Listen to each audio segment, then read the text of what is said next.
Bonjour à tous.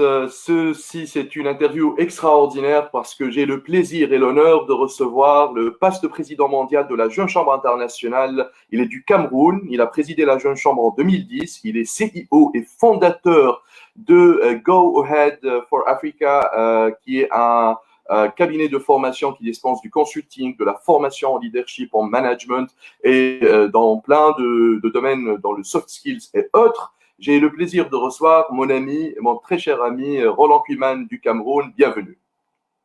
Merci, Fares. C'est un plaisir, hein. Ça fait quand même pratiquement une décennie d'amitié et je Une voudrais décennie d'amitié. t'encourager, ouais, un peu plus. Je voudrais t'encourager pour tout ce que tu fais. Et Merci voilà, beaucoup. j'ai pas hésité dès que tu m'as sollicité. Surtout que j'ai vu le passage de mon frère aîné Lars, Oui. passe-président en 2006. J'ai beaucoup aimé et je pense que tu fais du bon boulot et j'espère que les prochaines 1 heure seront instructifs, pédagogiques, mais que ça sera aussi inspirant, surtout en ce moment où le monde fait face à l'une des plus grandes crises que l'humanité ait connue.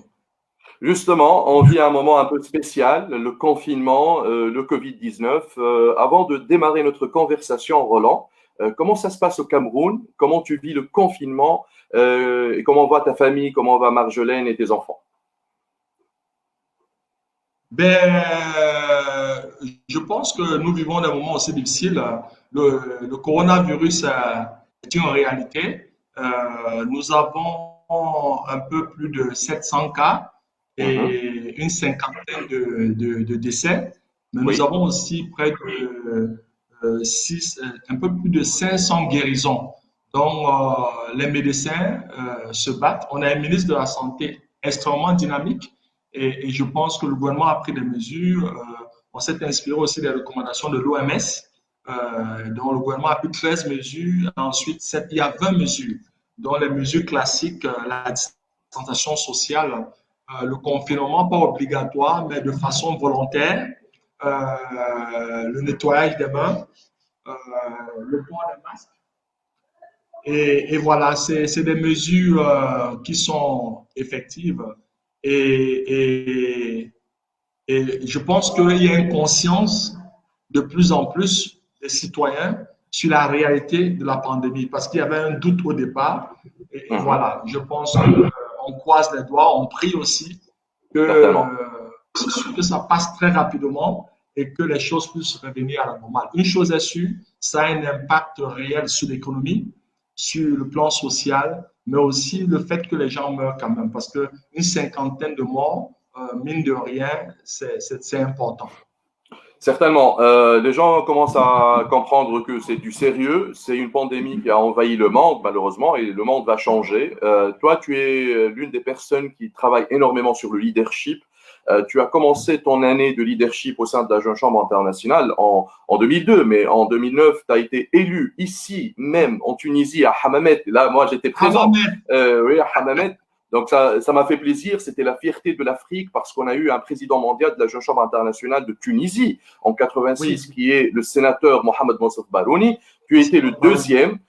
Comme tu le dis dans ton livre que je montre pour les personnes qui nous regardent ici, The Impact of One, le livre de Roland Kuiman, ça c'est un livre intéressant. Tu dis, je suis fier d'être le premier président mondial noir de la Jeune Chambre internationale. Et c'était un grand challenge parce que le début était en 2002. On va parcourir un petit peu ton aventure à la Jeune Chambre internationale. On va revenir sur le livre. On va parler d'impact parce que les gens qui nous regardent veulent savoir comment créer de l'impact, surtout après ce confinement, parce que le monde change et on est en train de prendre des décisions sur le plan personnel, on est en train de faire de l'introspection, peut-être changer d'habitude et ainsi de suite. Je vais partir vers 2002 lorsque tu as été introduit à la Jeune Chambre internationale par Yang, qui était ton mentor. C'est ça? Oui, tout à fait, tout à Oui. fait. Donc, comment c'était l'expérience? Parce que tu as lancé un projet, tu t'es lancé dans l'entrepreneuriat, dans un cybercafé. Et ce monsieur-là, qui était président de la Jeune Chambre, à cette époque-là, venait profiter de services de ton entreprise. Et là, il t'en a parlé de la Jeune Chambre. Donc, raconte-nous un petit peu cette histoire. Tout à fait. Donc, très rapidement, Je suis le troisième président africain parce qu'il y a eu le grand frère Arnaud Godet en 1994 de l'île Ouais, Maurice. ouais. Et Ted Ayon est président national en 2002 de la Jeune Chambre du Cameroun. Et il est de la ville de Boya. Donc, c'est comme ça que cet aîné vient souvent travailler dans mon cyber et me parle pour la première fois de façon vraiment très assidue de la Jeune Chambre et m'invite à devenir membre. Alors, je vais dire que je deviens membre, je suis séduit par les valeurs de l'organisation. C'est-à-dire quand je lis le credo, je suis vraiment séduit, surtout par cette fin que la personne humaine est la plus précieuse de la richesse et que servir l'humanité constitue l'œuvre la plus noble d'une vie. Deuxièmement, par la personne qui me parle, la Jeune Chambre. Il est crédible, il est respecté, il est bienveillant et c'est quelqu'un, c'est un gentleman, donc c'est un modèle pour moi. C'est ça, je le voyais dans sa discrétion, dans sa bienveillance, quand il travaille. Donc, du coup, moi, je suis convaincu. Donc, voilà comment je vais à la première réunion de Boya Summit, dans la Jeune Chambre locale de Boya. Je pense que tous les premiers mardis du mois, je peux pas, non, tous les premiers mercredis. D'accord. Je vais et je suis impressionné déjà par la ponctualité, mais surtout la procédure parlementaire, dans la façon de diriger, de conduire les réunions et comment ils font des comptes rendus de rapports et comment on vote des motions et tout. Mais, bref, je suis bluffé et je me dis vraiment c'est ici qu'il faudra que désormais je puisse apprendre et que je puisse aussi servir ma communauté. Donc voilà comment l'aventure Jeune Chambre commence en 2002 à Boya Summit. Moi, je te connais en personne et je connais ton leadership. Je pense que ta réussite à la Jeune Chambre internationale n'est pas venue par hasard. Je vais revenir à ton enfance parce que ton enfance était particulière. Tu as été élevé par les grands-parents au début, à une certaine période. Après, il y a eu les parents, vous avez déménagé, donc c'est une grande fratrie. Tu parles de ta maman, qui est une personne très inspirante pour toi. Je vais revenir à un événement un peu particulier. Peut-être il est triste. Tu as perdu ton père et tu es parti, suite à l'accord de ta maman, à une réunion de la Jeune Chambre internationale de planification stratégique. Et Scott Greenlee, le poste président mondial de la Jeune Chambre, a qualifié ta décision de décision d'État. Comment tu te rappelles de ce moment-là? Parce que je pense que c'est un moment particulier et c'est une décision très dure à prendre. Oui, c'est des moments très difficiles. D'ailleurs, dans mon discours d'adieu à Osaka au Japon, c'est cette partie de la place de mon papa dans ma vie que je racontais. J'ai fait un discours, je pense, de 4 minutes qui était avec un niveau de standing ovation incroyable. Ce n'était pas préparé. Et ce soir, à Osaka, c'est à mon papa que j'ai pensé. Alors, qu'est-ce qui se passe? C'est qu'en 2008, juin 2008, mon papa décède de suite d'un accident. Et nous sommes en plein, la semaine qui suivait, on devait être à Saint-Louis, au siège mondial, pour la session de planification stratégique 2008-2013. Parce que tous les 5 ans, selon les recommandations constitutionnelles, un groupe de jeunes membres, ou un groupe de membres sélectionnés par le président mondial doivent se réunir, et souvent c'est 4-5 jours, pour pouvoir faire des projections stratégiques. Où est-ce qu'on voit l'organisation dans les 5 prochaines années? Et les décisions et les recommandations sont adoptées lors du congrès mondial de la même année et ça devient des orientations stratégiques qui vont influencer la marche de l'organisation dans les 5 prochaines années. Alors j'avais le privilège et l'honneur d'être sélectionné par le président Graham, de faire partie de ce comité.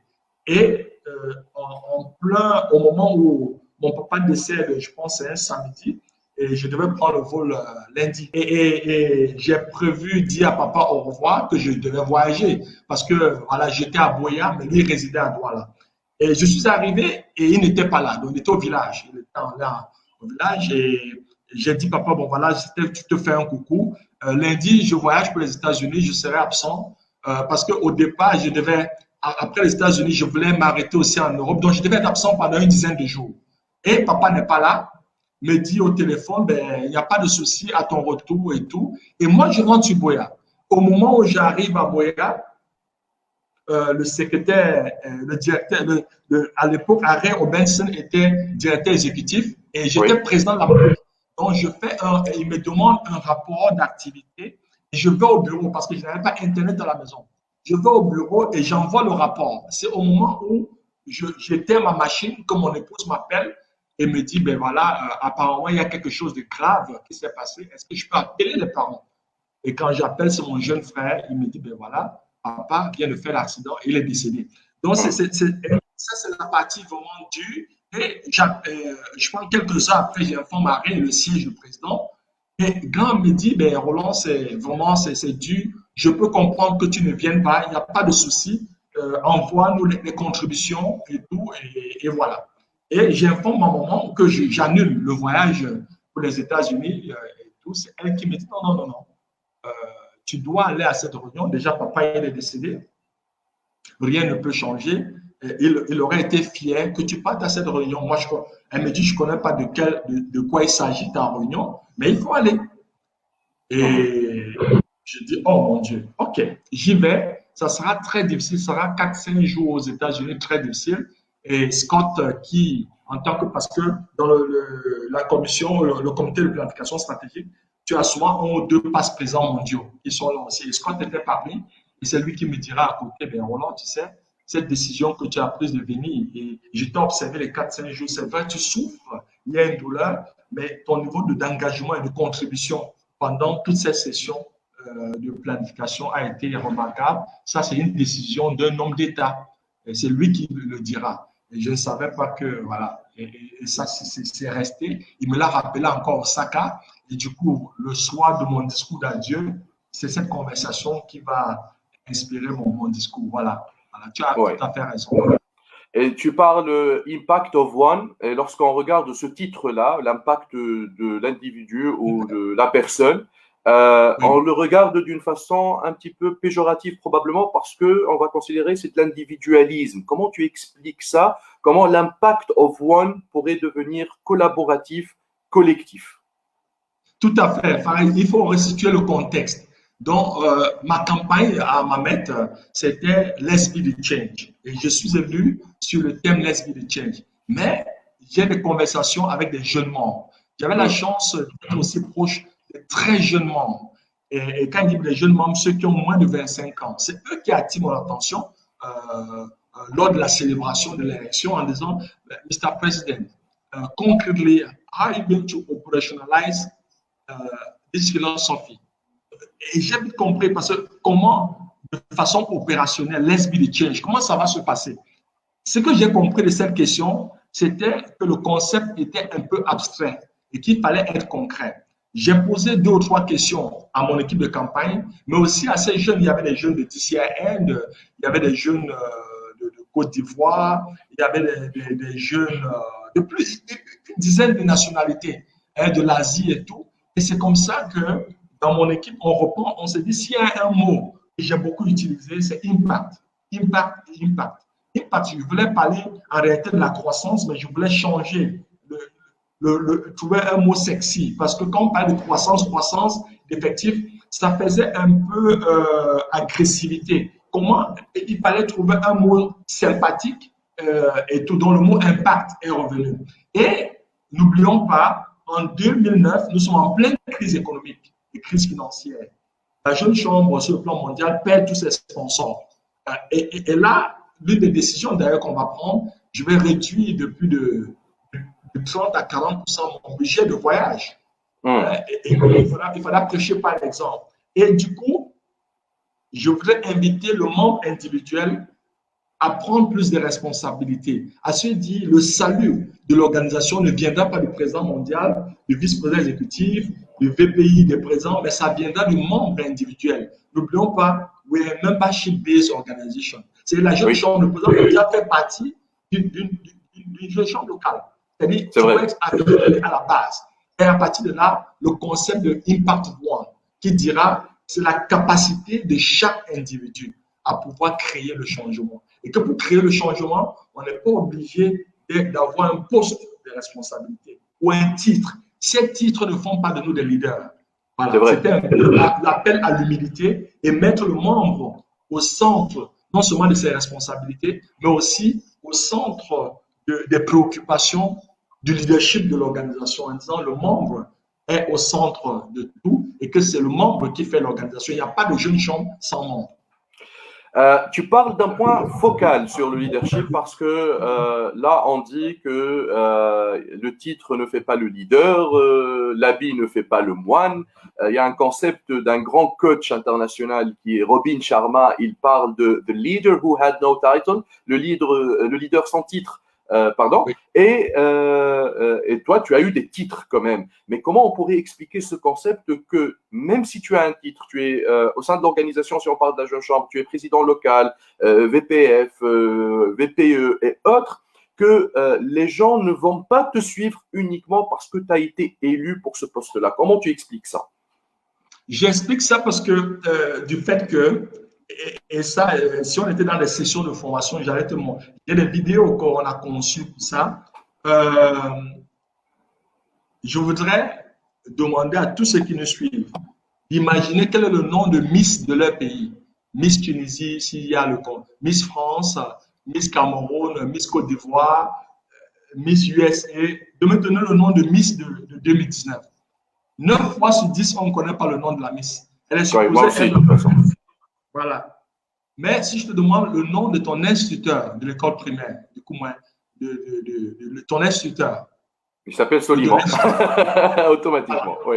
Moi, c'est M. Wabodon. Pour dire pourquoi? Parce qu'ils ont eu un impact sur notre vie. Pourtant, ce n'est pas des grandes personnalités, il n'est jamais passé à la télé. Il est anonyme, il n'est pas Miss, il n'est pas ceci, mais il a influencé, il a impacté des vies. Donc, pour dire que les titres, président d'OLM, maire, député, président de la République, tout ça, c'est des titres. On peut avoir tous ces titres et avoir zéro impact.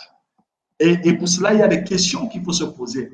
La première question, et voilà, la première question qui revient, c'est quelle est la dernière chose qu'on ne souhaiterait pas perdre? Parce que la plupart du temps, on suit des leaders par rapport aux valeurs, à notre système de valeurs. Ce n'est pas parce qu'on est populaire, ce n'est pas parce qu'on a un grand titre, ou bien on porte des lunettes, on est élégant, on parle bien. Ce n'est pas tout ça. Moi, et là tu l'as dit, j'ai eu tout ça, j'ai été président, mais j'ai dit ce n'est pas ça qu'on retient, président mondial de la jeune chambre. Je ne voulais pas. Je voulais qu'on retienne l'Impact of One, le livre. Je voulais qu'on retienne les actions que j'ai menées, ma rencontre avec des membres comme Fares et tout. C'est ça qu'on retient. Mais non, président mondial, oui, c'est le titre. Mais ce n'est pas ça que je voudrais qu'on retienne. Parce qu'il y a eu tellement de présidents. Moi, 10 ans après, je le disais en France l'autre jour, j'étais en février lors de la conférence des présidents de la jeune chambre économique française, leur rencontre en début de mandat. 10 ans après, ils m'invitent pour les accompagner. Alors la question, comment se fait-il que 10 ans après, je suis invité? Oui.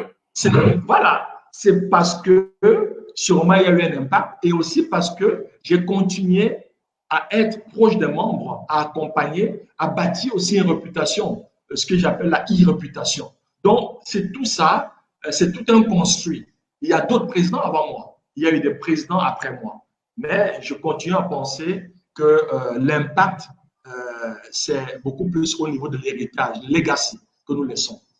C'est ça le challenge de beaucoup de leaders qui comptent sur leur titre, justement, parce que y a un sentiment bizarre après la fin d'un mandat d'une année, par exemple, à la Jeune Chambre internationale, où on n'appelle plus cher président, où on est à côté dans les coulisses, on n'est plus les stars, etc. Et peut-être le fait de s'accrocher au titre, ça ne fait pas vraiment des leaders d'impact. Mais comme tu dis, toi, tu es rappelé après 10 ans pour animer des conférences des académies de leadership et autres. Donc, ça fait plaisir. Il y a Guillaume qui dit « Bonjour, Président. Je me souviens toujours de la formation First Timer lors du congrès mondial de la Jeune Chambre, congrès de la Jeune Chambre économique française 2013 que tu as animé, en particulier de l'image du petit enfant et de l'arbre. C'est quoi cette image du petit enfant et de l'arbre? Oui. C'est en 2013 à Orléans. Oui, j'ai passé de très bons moments avec...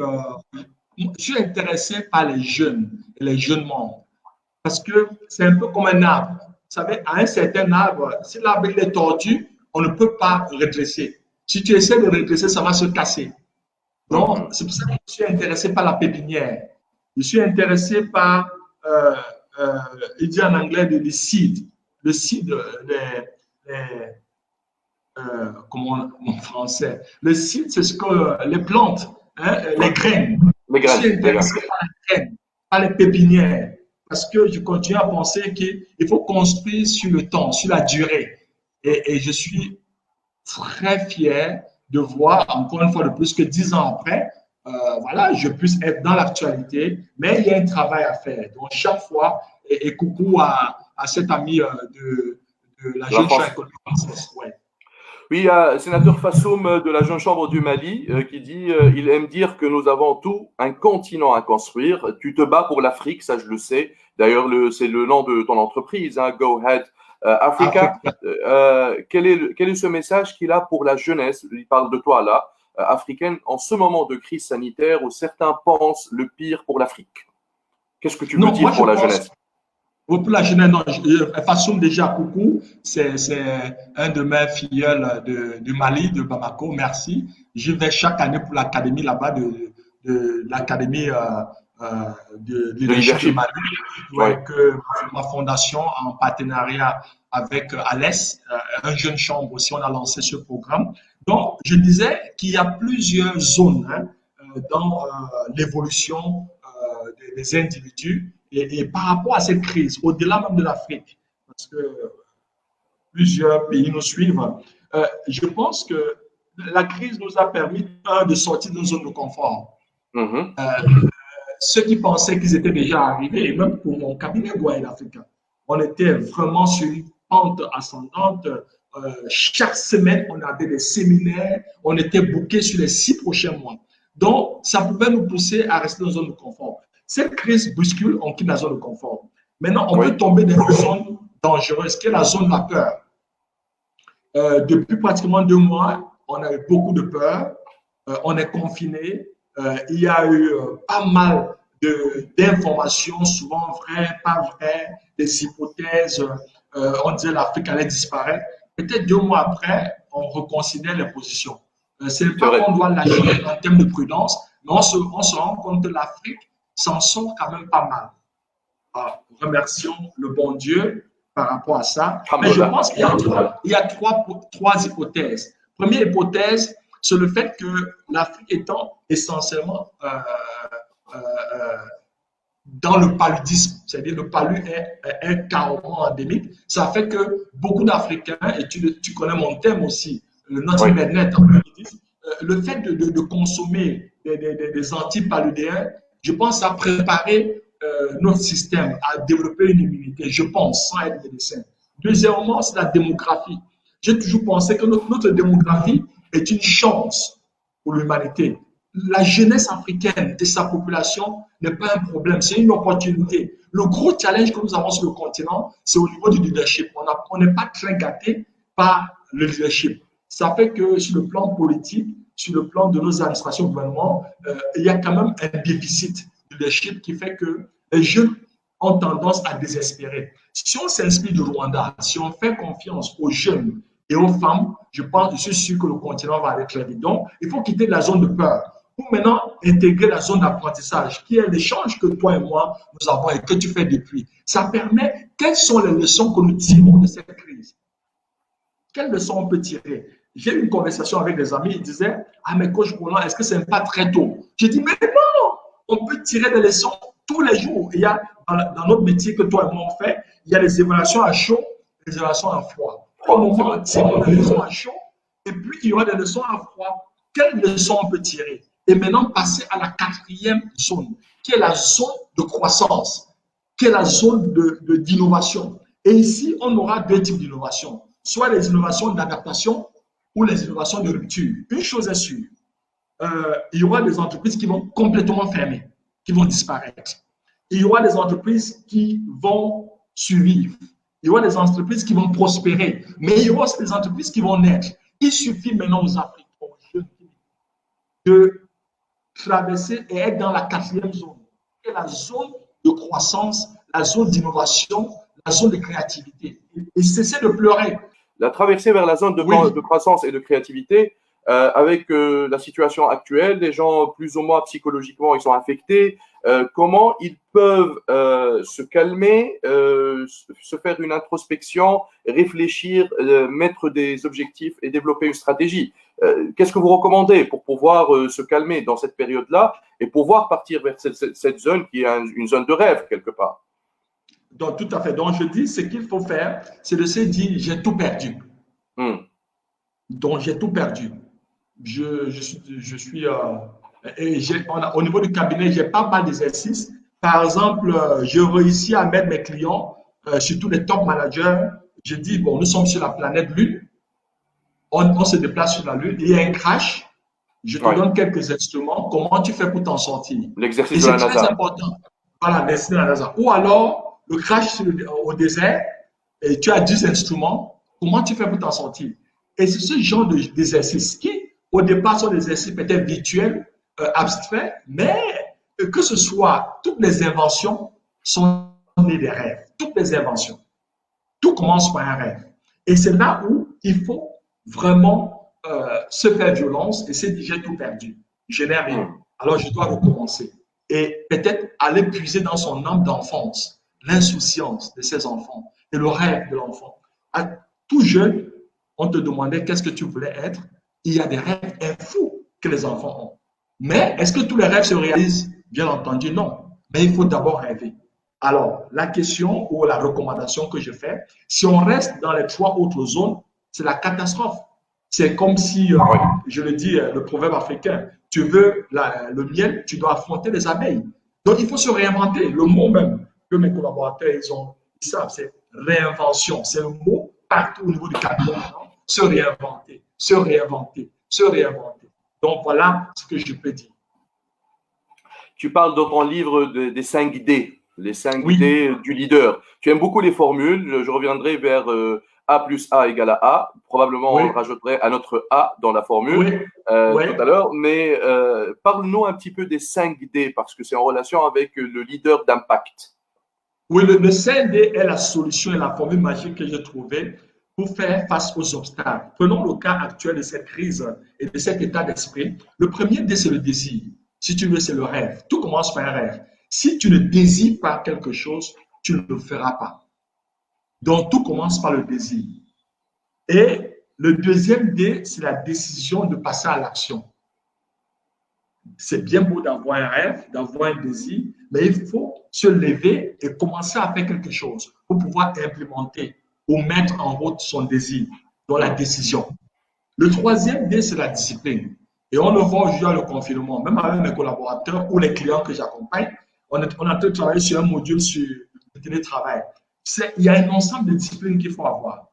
Les champions ou les leaders d'impact sont des personnes extrêmement disciplinées. C'est un peu comme des athlètes de haut niveau. Tu n'as pas besoin qu'on te dise lève-toi, pas parce qu'on est confiné, mes collaborateurs savent, je suis debout depuis aujourd'hui. Ça, c'est ma deuxième conférence que je fais. Et j'ai encore un le soir. Donc, il m'arrive d'avoir 3. Je suis plus occupé pendant cette période qu'avant. Donc, je ne peux pas dire que je m'ennuie. Tout simplement parce qu'il y a une discipline qu'on s'est donnée. Donc, il faut être extrêmement discipliné. On se lève tôt, on fait ses lectures, on fait son keep fit. Bref, on mange à telle heure, on lit tel livre. Il faut cette discipline. Donc, tu vis avec un programme, un agenda ou tu as un agenda? J'ai un agenda. Alors, je le montre à ceux qui sont en train. Tu vas voir. On est aujourd'hui. On est quoi?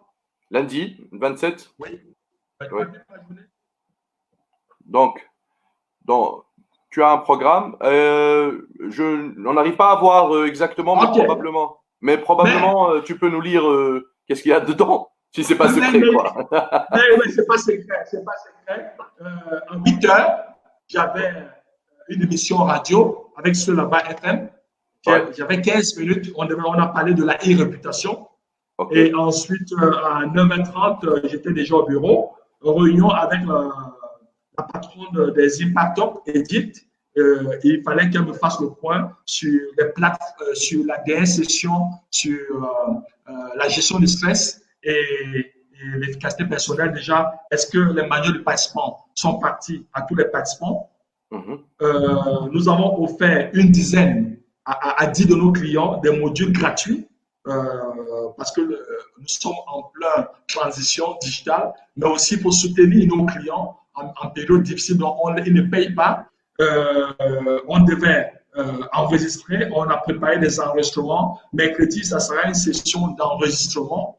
On prépare aussi la session de Zoom de vendredi. Donc, faire le point. Et Impact Talk 4.2. 4.2, c'est le Impact Talk de mai, deuxième édition sur l'intelligence collective. Donc, je dois aujourd'hui déjà parcourir les modules. Donc, voilà ma journée qui va s'arrêter à 19h. Donc, très bien. Voilà le programme. Discipline. Alors qu'on est en plein confinement, discipline. Et le quatrième D, c'est le dévouement. Il faut être passionné. Je t'ai dit, même sans être payé, j'aime ce que je fais. Et la preuve, on est là, on est content. Parce que certainement. C'est quelque chose d'extraordinaire. Pour le 1er mai, j'ai préparé un texte que je peux donner l'exclusivité. J'ai dit, si tu fais ce que tu aimes, il y a deux possibilités. Soit tu fais le travail que tu aimes, soit tu aimes le travail que tu fais. L'amour est à la base de tout accomplissement et épanouissement socio-professionnel. L'amour, donc la passion. Et ça, c'est le cas, dans le dévouement. Et la jeune chambre nous apprend à être extrêmement dévoué. Le 5e D, c'est la détermination. Donc, malgré le fait que, voilà, on a planifié, on a travaillé, on aura toujours l'impression d'un moment que rien ne marche et qu'il faut abandonner. Or, il ne faut surtout pas abandonner. Donc, abandonner n'est pas une option pour les champions. Voilà les 5 D, paraissent qui font de nous des leaders d'impact. Donc, on récapitule: désir, décision, discipline, dévouement et détermination. Ça, c'est les 5 D de Roland Kuiman. Je pense que les 5 D ont propulsé ta carrière au sein de la Jeune Chambre internationale parce que de 2002 jusqu'à 2010, tu as fait un parcours assez remarquable. Tu as fait des rencontres extraordinaires grâce à la Jeune Chambre et grâce à ton dévouement. Je retiens de ton livre ta rencontre avec la personne considérée la plus sage du monde, Dalai Lama. Oui, le 10 novembre 2010 à Osaka, au Japon. Une rencontre qui m'a marqué et qui est un tournant décisif dans mon engagement et de vraiment ma mission. Je savais ce que je voulais faire après ma présidence, mais cette rencontre va vraiment me conforter dans mes convictions de la direction que je dois donner à ma vie. D'accord. Est-ce qu'on peut avoir une exclusivité de ton échange avec lui ou les quelques mots que vous avez échangés, que tu retiennes, les histoires, les leçons probablement? Déjà, j'étais impressionné par le fait qu'il m'a dit l'Afrique, il ne connaissait pas très très bien, il avait quand même visité. Il m'a donné 3 pays qu'il avait visités. Je pense que c'était le Gabon, et j'étais surpris. L'Afrique du Sud, et le 3e pays doit être le Nigeria. Donc, il m'avait donné 3 pays. Je n'ai pas super. Donc, et ça, il n'avait pas une très bonne connaissance, mais que l'Afrique avait joué un rôle extraordinaire dans l'histoire de l'humanité et que l'Afrique, d'ailleurs, va continuer à jouer. Parce que quand on rencontre des personnes comme ça, c'est des questions qu'il faut poser. On est tout petit et on veut apprendre. Oui. Et j'avais demandé comment il peut expliquer que l'Afrique soit le continent le plus riche en termes de ressources naturelles, mais qu'il soit malheureusement le dernier continent en termes de développement. Et là, on est allé. Oui. Là-bas, ce qui est bien avec ces leaders spirituels, ils n'ont pas de réponse. Hein? Ils vous baladent sur des pistes et la réponse vient de vous-même. Et ils vous valorisent. Alors, en mode coaching, quoi. En mode coaching. Donc, ce qui est frappant, c'est les caractéristiques de ces leaders spirituels. Et je l'ai noté, ce n'est pas dans le livre en exclusivité, je pourrais, parce que c'est un écrit que j'ai préparé, et parce qu'un ami m'a demandé qu'on parle, il voulait qu'on parle un peu de la spiritualité. Et je me disais qu'on allait faire un travail sur ça. Peut-être que je pourrais, si je le permets. Bien sûr, volontiers. Sur ces aspects des hommes spirituels. Ce qui est marquant, c'est le détachement et le rapport au matériel. Donc, voilà, Massachusetts, c'est son truc, c'est le détachement. Mais ce qui est aussi intéressant avec eux, c'est les intéressements. C'est-à-dire quand on fait quelque chose, on rend service, on n'attend pas grand-chose en retour. Ce qui est aussi intéressant dans cette démarche de leadership spirituel, c'est le fait d'avoir un niveau d'humilité remarquable. On ne se prend pas la tête. Comment on peut atteindre ça? Parce que l'humilité, je pense qu'il n'y a pas de bouton on-off qui active ça ou qui désactive l'ego, parce que je pense que l'ennemi des leaders, c'est l'égocentrisme. Comment tu travailles sur ça, justement, Roland Kuman, malgré tous les honneurs que tu as eus? Oui, je pense que déjà, c'est une grâce. L'humilité, il faut vraiment prier. Et je sais que mes amis et frères musulmans sont en plein ramadan. On prie, on peut prier en demandant, mais aussi c'est en mettant tout en relativant, hein, en mettant tout en relatif. Et aussi un détachement en se disant, il y a quelqu'un de plus grand que nous. C'est vrai, on est intelligent, c'est vrai, on lit, c'est vrai, on écrit, c'est vrai, on parle, mais il y a quelqu'un de plus grand. Et même la crise du Covid-19 a amené les leaders à être humbles. Oui. Je pense qu'il faut beaucoup d'humilité. Ceux qui croyaient que c'était les plus forts, on a vu la catastrophe. Donc, l'humilité précède la gloire, mais c'est tout soi. Un ensemble de renoncements et aussi de se dire qu'on est ce qu'on est grâce aux autres. Et se dire qu'on a besoin de plus petit pour être. Donc, cette rencontre avec le Dalai Lama, dans cette conversation, il m'a dit qu'il était important, c'était des pistes déjà, que l'Africain puisse se ressourcer sur son passé, ce que j'ai appelé les 3 temps de leadership. Le passé, le présent et le futur. Le passé, on doit connaître notre passé et tirer des leçons de ce passé. Et voilà, l'Afrique a un passé glorieux. Malheureusement, peut-être qu'il est millénaire, 3, 4, 5, 6 fois millénaire. Et ensuite, on doit aussi pouvoir être unis. On est très divisé sur le continent. Il faut rechercher le plus petit dénominateur commun et non le plus petit diviseur commun. Et enfin, il faut aussi que l'Africain soit fier de qui il est, donc de notre histoire, de notre riche patrimoine culturel. Par exemple, le Covid-19, on a vu qu'il y a des solutions de pharmacopée. Madagascar, oui, c'est une piste. Le Cameroun, je pense qu'il y a pas mal de petites fusions et tout. La Côte d'Ivoire, le Sénégal, la Tunisie. J'ai été en Tunisie, très beau pays, un peuple accueillant, très fier de sa culture et tout. Donc, on doit, sinon ça va comme les chauves-souris, ni animal, ni oiseau. On doit être fier de notre appartenance. C'est-à-dire la fondation de notre développement doit être sur notre culture. Je voudrais poser une question très importante que je t'ai jamais posée, malgré on a une amitié d'une décennie actuellement. Oui. Tu as un comportement, une attitude assez intéressante lorsque Roland Kuman, et ça c'est pas parce que je suis en train de t'interviewer, mais lorsque Roland passe, il passe pas inaperçu. Tu as ce qu'on appelle le gentleman agreement, une façon d'étiquette le protocole, une certaine finesse dans la communication qui a facilité dans l'accession au leadership de la Jeune Chambre internationale, mais aussi à l'accueil que tu as dans tous les pays européens, occidentaux, etc., malgré le fait qu'on vient de l'Afrique. Comment tu as développé ça? C'est grâce à qui? Et qu'est-ce qui fait que tu es différent? Mais je pense que c'est grâce à mes parents. Le fait que ce soit et mon papa surtout. Et très tôt, le premier fils, après le parcours avec mes grands-parents, comme tu as vu dans le livre, je vais finalement être avec mes parents à l'âge de 10 ans. Je rejoins mes parents. Et là, mon papa était très rigoureux parce que c'était un monsieur de la discipline dans un centre d'instruction de la police. Et il m'avait dit la première qualité des leaders, sans me dire leader, c'est-à-dire le fait que je sois premier fils, c'était la responsabilité. Donc, je devais m'occuper de mes jeunes frères. Et tu sais, nous sommes 10. C'est une grande famille. Je suis le premier. Donc, le leadership chez lui, c'était être au service des autres. Et j'ai vite compris que la bienveillance, le fait d'être à l'écoute et de vouloir toujours rendre service, ça va t'amener très loin. Donc, je pense que ce soit en Europe, je suis d'accord avec toi, que ce soit en Asie, en Amérique latine, aux États-Unis, en Afrique, quand je regarde près de 70 pays en 2010 en tant que président, c'était que du bonheur.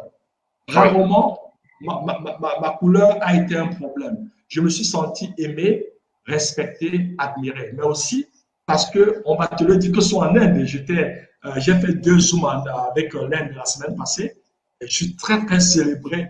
Eux-mêmes, ils parlent de gourou. J'ai dit non, je ne suis pas. C'est le fait d'être très proche d'eux quand j'étais avec eux, manger comme eux, m'habiller comme eux et refuser tout ce qui était protocole et être très proche. Mais être au service. Un leader est un serviteur. Voilà ma oui. compréhension de leadership. Et si on le fait, on va impacter véritablement tout le monde. Et même s'il y a des a priori, là, vous désarmez l'ennemi et il vous accepte. Donc, voilà quelques secrets. C'est être bienveillant et être au service de l'autre. Et mon papa disait, ta force et ta bénédiction, tu l'utilises pour les plus faibles. Tu n'utilises pas tes titres, ton poste pour mater. Donc, moi, je suis très dur envers peut-être des seniors. Hein. Quand il y a une injustice, je n'aime pas l'injustice. Parce que si on D'accord. veut la paix a un frère jumeau, ça s'appelle la justice sociale.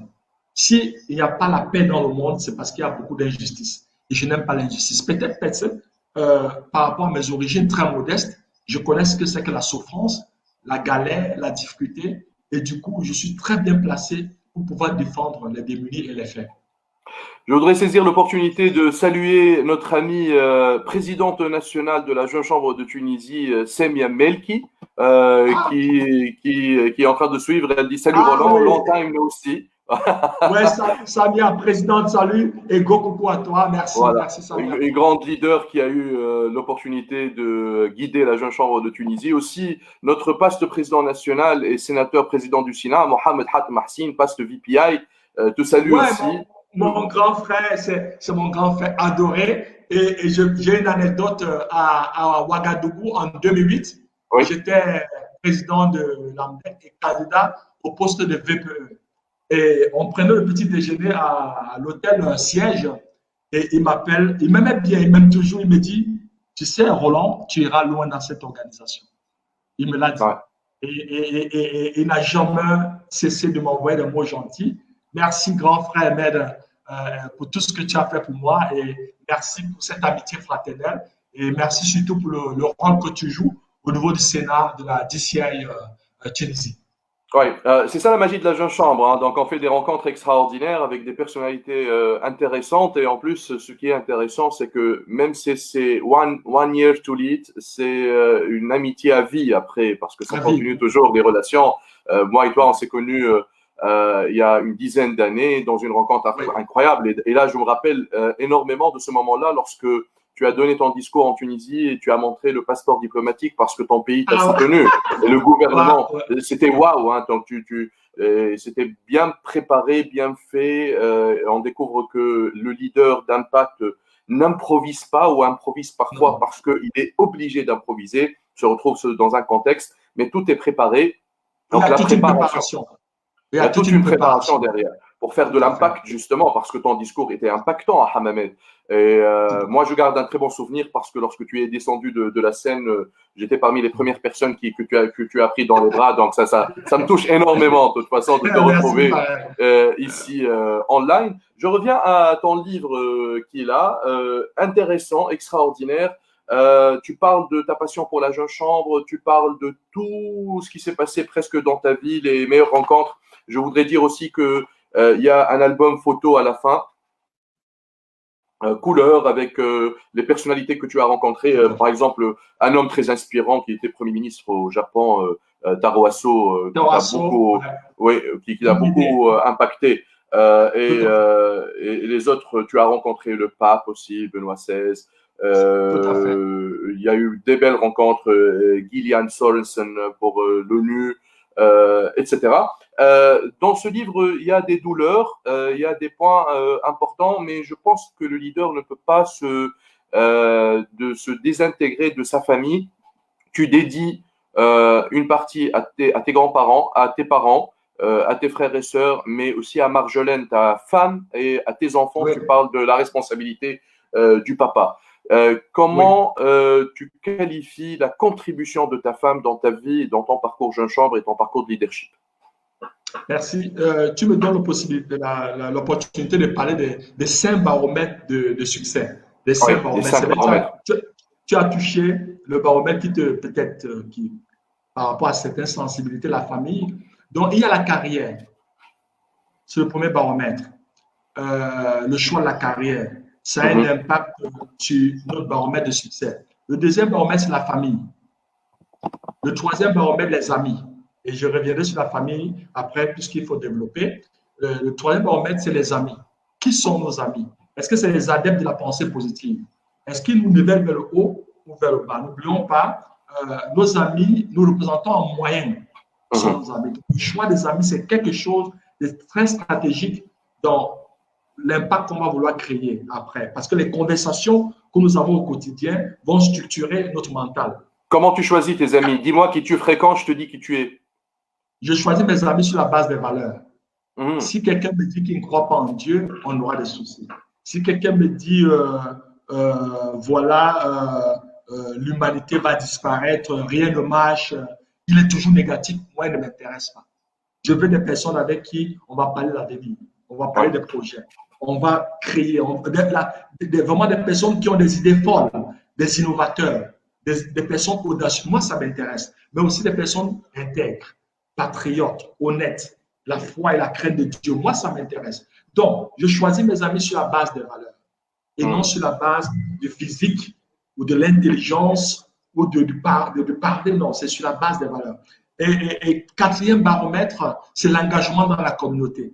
C'est très important, ce que j'ai appelé la responsabilité sociale individuelle. Vous savez, beaucoup de temps, on se plaint beaucoup. On se dit, la ville n'a rien fait, le pays n'a rien fait, le continent n'a rien fait. Non, non, non. Qu'est-ce que toi, tu as fait? Et il faut faire quelque chose pour les autres. Il faut impacter sa communauté. Il faut donner sans rien entendre en retour. Il faut que les responsabilités soient d'entreprise, c'est bien. Mais en tant que leader, en tant que manager, en tant qu'employé, même dans une entreprise, quel est ce que tu as fait pour ta communauté? Est-ce que tu Mhm. peux prendre une fois par mois un peu de temps pour aller dans une communauté et faire quelque chose? Tu es expert, tu es un auditeur professionnel. Est-ce que tu peux prendre 1 heure ou 2 heures par mois, aller dans une université, donner cours de façon gratuite, de façon bénévole? C'est ça l'impact dans la communauté, c'est ça qui reste. Et enfin, notre engagement spirituel. On doit croire en quelque chose. Ceux qui ne croient en rien, c'est très dangereux. L'homme est avant tout un être spirituel dans un Ouais. corps matériel, physique. Mais la spiritualité est très puissante. Et ceux qui ont développé, hein, cet engagement spirituel, et c'est eux qui sont forts parce que c'est eux qui ont une paix intérieure, c'est eux qui ont une force intérieure. Vous savez, la partie visible que nous voyons de l'homme n'est que les 1, la spiritualité, c'est le 7/8. La partie visible, c'est 1/8, c'est l'iceberg. Ce qu'on voit là, c'est très faible par Mhm. rapport à la spiritualité. Maintenant, revenons sur la famille. Et oui, Marjolaine a joué un rôle extraordinaire. Vous savez, on s'est mariés en 2002. Au même moment, je deviens membre de la jeune chambre. Elle me dit, hein, que la jeune chambre est sa rivale. Mais pour que j'ai le parcours remarquable que j'ai, il fallait avoir le soutien de mon épouse. Il fallait Ouais. quelqu'un pour s'occuper des enfants, pour éduquer ses enfants. J'étais toujours parti. Mais aussi qui tenait un discours très, très louable vis-à-vis de moi par rapport aux enfants. Elle aurait pu se plaindre, les enfants, mais les enfants m'ont toujours considéré comme un héros, que papa voyage et change le monde. C'est ce que William disait en 2010. Il Ouais. avait quel âge? Il avait 6 ans. Papa voyage et change le monde. C'est mon épouse qui tenait ce genre de conversation. Donc, elle a joué un rôle significatif dans ma carrière, jeune chambre et aujourd'hui. Donc, c'est très important de voir le choix de nos partenaires. Une épouse ou un époux est un partenaire qui doit nous accompagner dans la réalisation de notre objectif. Et c'est ça aussi, s'il y avait des jeunes qui n'étaient pas mariés, je dirais faites attention dans le choix de votre partenaire. Parce Ouais. que une épouse, c'est un partenaire. Si j'ai des jeunes qui se lancent dans l'entrepreneuriat et ils te disent, ma fiancée n'est pas d'accord, elle n'est pas d'accord. Je dis, non, dans ce cas, il y a un souci. Tu as fait un mauvais choix. Tu t'es trompé. Oui, parce que ta fiancée doit t'accompagner. C'est la même chose pour une jeune dame qui peut-être a décidé d'être ingénieur ou d'être entrepreneur. Et son fiancé qui dit non, tu ne dois pas. Je dis, il y a un souci. Soit tu t'es trompé, soit tu abandonnes. Donc, moi, mon épouse m'a accompagné. Dès le premier jour, elle a compris que déjà, quand on se rencontre, tu avais un rêve. Voilà, j'ai un rêve et puis elle va m'accompagner dans ce rêve. Donc, je profite pour dire merci, Marjolaine. Voilà. C'est pour ça qu'il y a tout un chapitre dédié dans le livre pour mon épouse. Je confirme. Il nous reste 5 minutes. Je vais te poser une dernière question. Après, je te donne la parole libre. Donc, je salue notre ami Mounir Flijat, qui était VPEF de la Jeune Chambre de Tunisie. Il te salue.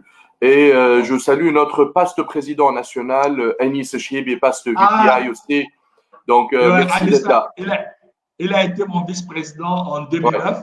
Un gentleman, un brave garçon. Et voilà, coucou à toi, Alice. Merci beaucoup. Donc, ma dernière question, beaucoup de jeunes me posent la question. Par exemple, moi, j'ai eu l'opportunité d'avoir un mentor dans le monde de la jeune chambre, mais il est devenu aussi l'un de mes mentors, comme toi, dans la vie réelle, quoi, hein, hors jeune chambre internationale. Et c'était Marc Detienne, que tu connais très bien, le sénateur de la jeune chambre de Belgique et le formateur international. Toi, tu as eu un mentor, mais d'autres personnes me posent la question, comment on peut avoir un mentor? C'est quoi l'importance d'avoir un mentor dans la vie? La question est à toi. Ah oui, il faut. Hein. Si quelqu'un vous dit qu'il n'a pas de mentor, alors là, c'est dangereux. On a besoin d'un mentor pour une simple raison, parce que c'est une personne qui est comme un modèle pour toi. Donc, c'est toi qui parles de la personne. C'est la démarche, c'est toi qui parles et demander à cette personne de t'accompagner, de te tenir par la main. Et sur la base de son expérience, tu ne feras plus de répétitions d'erreurs. Parce que l'expérience, c'est la somme des erreurs. Mais c'est aussi quelqu'un qui sera capable de te dire des vérités et des vérités qui fâchent. Qui pourra te dire, là, c'est pas bon, là, c'est bon, là, tu as fait une bêtise et tout. Et qui pourra te corriger avec amour, un peu comme le parent, comme papa ou maman. Donc, on a besoin de mentors. Et pour mon cas, c'est Ted Ayon, au-delà de la jeune chambre, qui est mon mentor aussi dans la vie. Ça, c'est ce que je n'ai pas dit peut-être, qui m'accompagne et qui continue à m'accompagner. Il a terminé sa carrière comme président national. Moi, je suis allé président mondial, mais je t'assure que c'est un grand monsieur. Et chaque fois que je rencontre mon mentor, vraiment, tu sais, c'est avec tout le salam alaikum, avec tout le respect, parce qu'il a fait de moi ce que je suis. Donc, on a besoin de mentor. Ça, on a besoin. Le mentor, c'est un modèle. C'est quelqu'un qui t'inspire et qui va te tenir, qui peut te coacher, peut t'accompagner.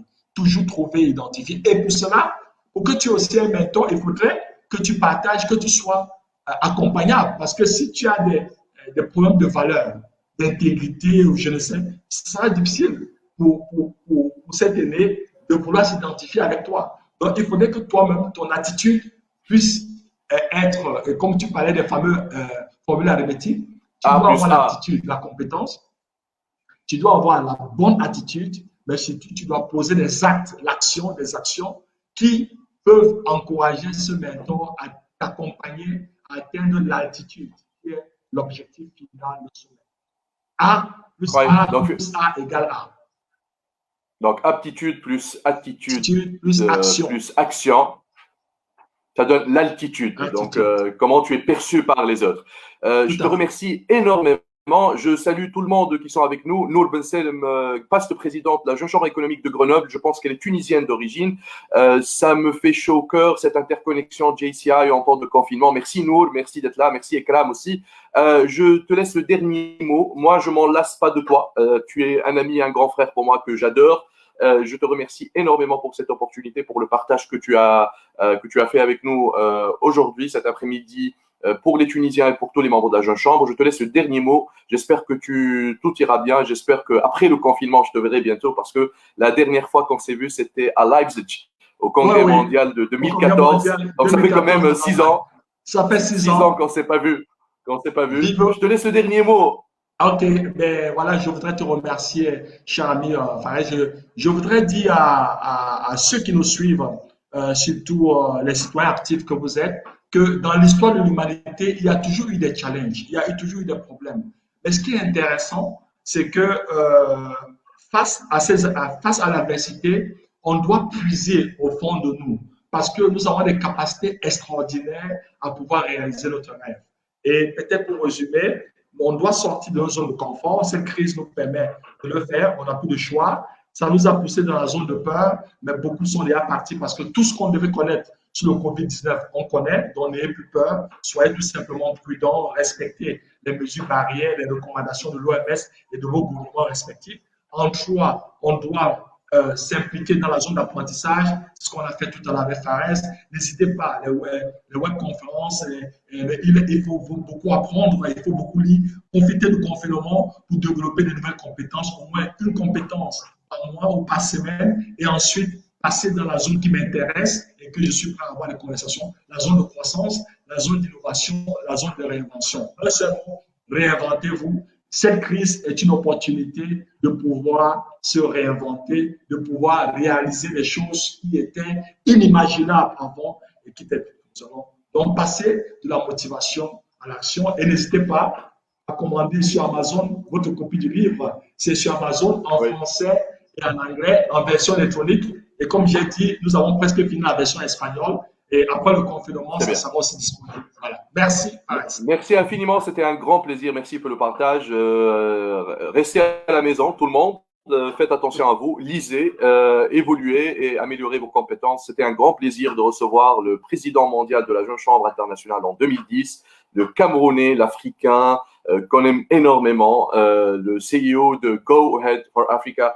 Et partez aussi sur le site web de son entreprise en cabinet de formation qui est en train de dispenser plein de choses intéressantes en Afrique et ailleurs. Merci infiniment, Roland, et j'espère te voir bientôt. Merci pour l'opportunité. Bye bye. À très bientôt. Bye. Très bientôt.